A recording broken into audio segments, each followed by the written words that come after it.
Vi que você escreveu, acho que semana passada, no 247, de que enquanto o STF não perceber que o Bolsonaro...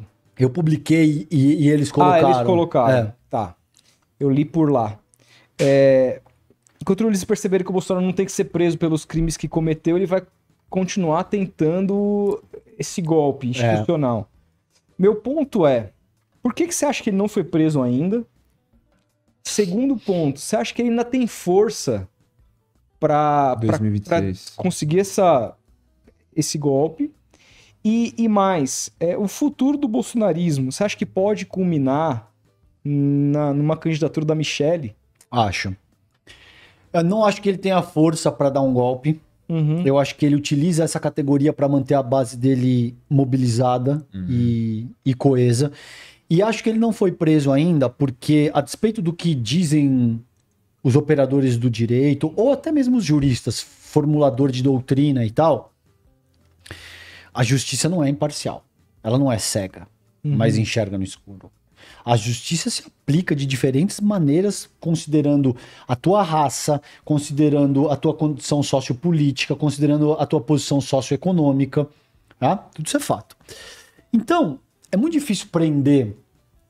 Você vê que antes de prender o Lula, teve todo um processo de desidratação.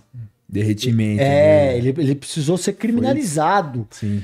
E ainda assim, quando ele foi preso, isso gerou uma vigília, gerou um movimento. Então é muito difícil prender um chefe de Estado, cara. E o Bolsonaro foi um chefe de Estado. Ele ainda tem apoio. O Bolsonaro deve ter hoje... A não ser que você seja o Temer, né? Se bem que o Temer ficou pouquíssimos dias também. E ainda assim, né? O Temer é mais difícil também porque ele tem muita... Ele tem muita penetração política, velho. Ele conhece muita gente, ele é um advogado, difícil. Mas sim, o Temer seria um cara que geraria menos repercussão popular, vamos dizer assim. Porque ele é odiado por todo mundo de todos os lados. Né? Deve ter umas 3 pessoas que gostam do Michel Temer, tá ligado? Sei lá, a mãe dele, a família e dele. O cachorro. Mas acho que o Bolsonaro preso... hipoteticamente, se acontecesse, acho que geraria uma comoção dele virar um Marte, uma ameaça para as próximas eleições? Eu acho que é um risco. Caralho, cara. Porque, cara, a questão aqui é o seguinte, toda vez que você fala de prender uma figura que já foi um presidente da República, ou um governador, ou uma figura que tenha muita expressão política, existe uma dimensão jurídica e outra política. A dimensão jurídica, no caso do Bolsonaro, está endereçado. O cara gabaritou o Código Penal e ele não poderia incorrer em mais crimes do que ele de fato incorreu. Mas a dimensão política ainda é muito complicada. Porque o Bolsonaro deve ter, cara, algo em torno de 20, 25, 30%. O bolsonarismo puro, tá? Se você pegar a direita liberal... através do antipetismo, isso chega a 47%. Mas o bolsonarismo puro raiz deve ter algo entre 25% e 30%. Até hoje. É muita coisa. Muita coisa. Num país como o Brasil, cara... Eu achava que era 10%. Não, tem, cara.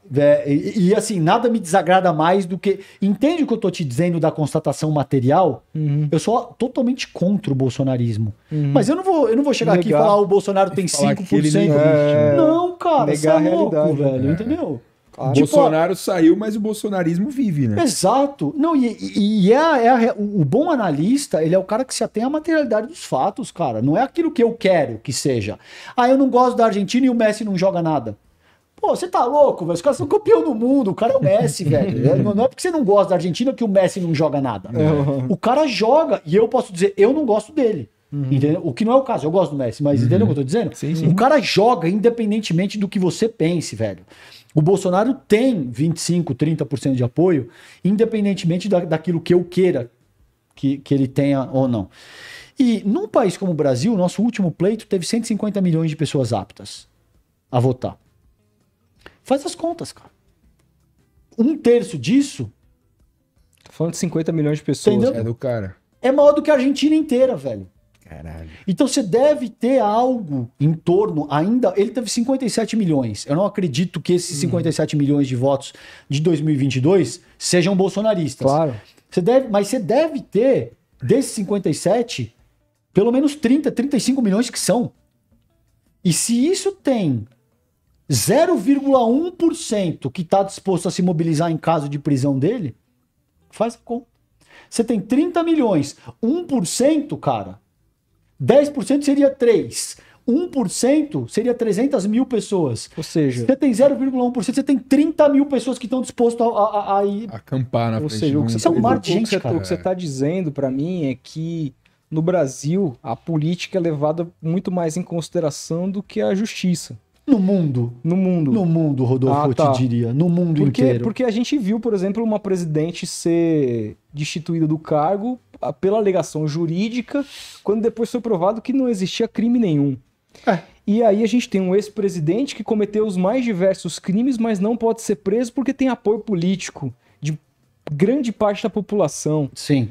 Mas ao mesmo tempo a gente teve um presidente que liderava as pesquisas e foi preso de maneira arbitrária por um até então juiz de primeira instância, depois inclusive de uma decisão vinda do próprio STF de não... que proibiu ele se tornar ministro da Casa Civil e, portanto, ficar sob jurisdição da primeira instância do Sérgio Moro. Juiz esse que prendeu o presidente... E virou ministro. Virou ministro e depois tudo ficou provado que existiu ali um conluio, uma perseguição pessoal, não só contra ele, mas contra toda uma ideologia política que era... ali muito claramente um projeto de poder político ali para ele, para aqueles todos que movimentaram a Lava Jato naquele momento. Por que se conseguiu? Porque assim, você me dizer que esses 30%, 40% existem pro Bolsonaro, existia também pro Lula, cara. Sim. E os caras meteram o cara na cadeia sem prova. Você pode... Eu não estou dizendo que eu não vi, eu não sei o que aconteceu, eu não boto a mão no fogo por ninguém. Entendi. Mas então, sabe qual é a diferença? O Lula hoje. O Lula tá na presidência. Qual que é a diferença? A diferença é que o Lula luta por progresso. O Bolsonaro luta para conservar determinados interesses que são hegemônicos. Uhum. Então é muito mais fácil criminalizar alguém quando você tem o cara saído do chão de fábrica, um ex-metalúrgico, que, a despeito de ser extremamente inteligente, por vezes fala errado, entendeu? Conjuga o verbo de forma errada, por exemplo. É muito mais fácil numa sociedade elitista e cretina e reacionária, como a gente vive, criminalizar um ex-metalúrgico que veio do chão de fábrica, do Nordeste, do que um ex-militar reformado que tem olho claro. Você entende o que eu tô te dizendo? Claro que eu entendo. É a mesma dinâmica. Eu disse pra você que a gente tem um elitismo histórico e cultural como força social primária da nossa organização. Esse elitismo histórico-cultural, eu disse que tem dois pilares, o capital e a invasão das monarquias europeias no país. O principal regulador da vida social nesse sentido é essa força.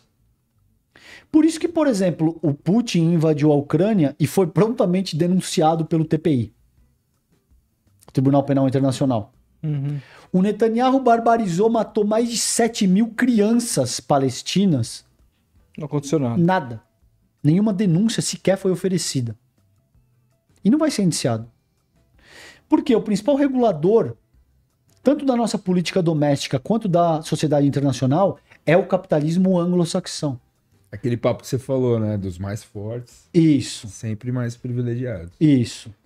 Então existe, se você está alinhado no Brasil com empresas como Globo, Estadão, Folha, hoje isso vai paulatinamente mudando. Porque agora você tem esse tipo de podcast. Antes você não tinha. Há 5 anos você não tinha isso, cara. Quando eles conseguiram criminalizar o Lula, a gente tinha Facebook, Orkut e era isso, cara. Não tinha podcast, não tinha nada. Tinha Instagram e tal, mas só. Hoje não. Hoje você já tem múltiplos veículos, você já tem podcast, as pessoas estão... surge smartphone de 10 anos pra cá. Entende?